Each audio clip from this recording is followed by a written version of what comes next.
morning everyone. Today we are in Mongkok and we will interview the people living here.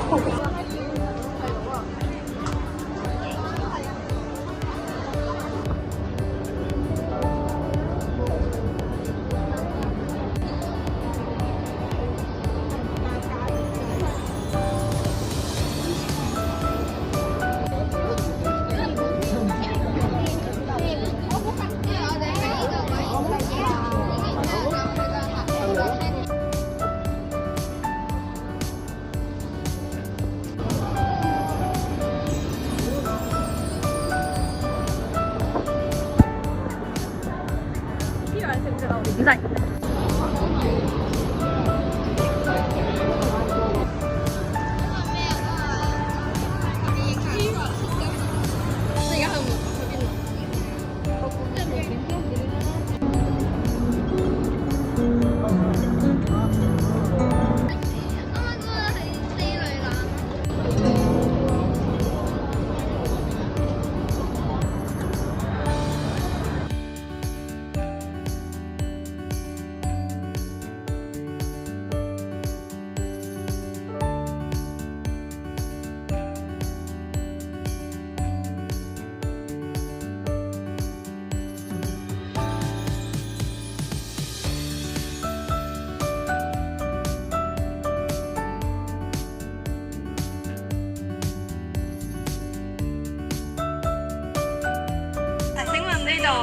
佢平時嗰個繁忙時段會唔會好多人好多車，然後夜晚會唔會有即係光污染好多好殘眼嗰啲光？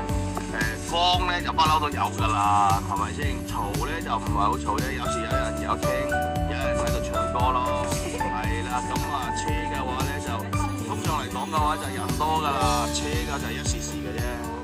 唔該晒。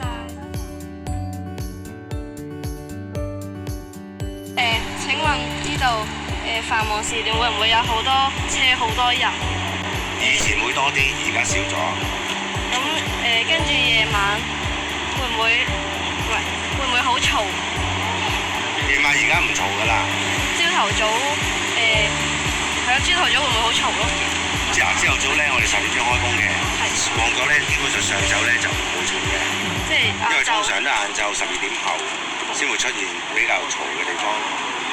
如果有工程嗰啲咧，好似隔離而家中女士有工程咧，就好嘈㗎啦。咁正常冇乜特別咯。咁而家呢個港人北上少咗人嚟咧，咁就相對人少咗，車少咗。呢度咧個噪音污染嚴唔嚴重啊？一般咯，中上啦，又話比其他地方，如果比銅鑼灣嗰度仲犀利，即係銅鑼灣。哦，因為個電路犀利嘛，一路係啊特別係收工頭，得電車路光聲，佢以前喺度住咗幾年啊嘛，因為。係，真係好大噪音㗎。唔該晒，阻住你啦，唔該。光污染。覺得旺角點知有光污染？點啊？我想問咧，你哋覺得旺角點樣咧？即係污染問題嚴唔嚴重咁？都幾嚴重啊！係，都係環境污染你覺得係噪音污染普及？還好嘅，接受到。好。住喺旺角㗎？唔係。好，咁唔該晒。好，唔該。咁謝你。想問下呢度空氣污染大唔大啊？空氣污染可以接受啦，唔算好大。請問呢度夜晚嘅唔會好殘眼？以前會嘅，而家已經好。我要求。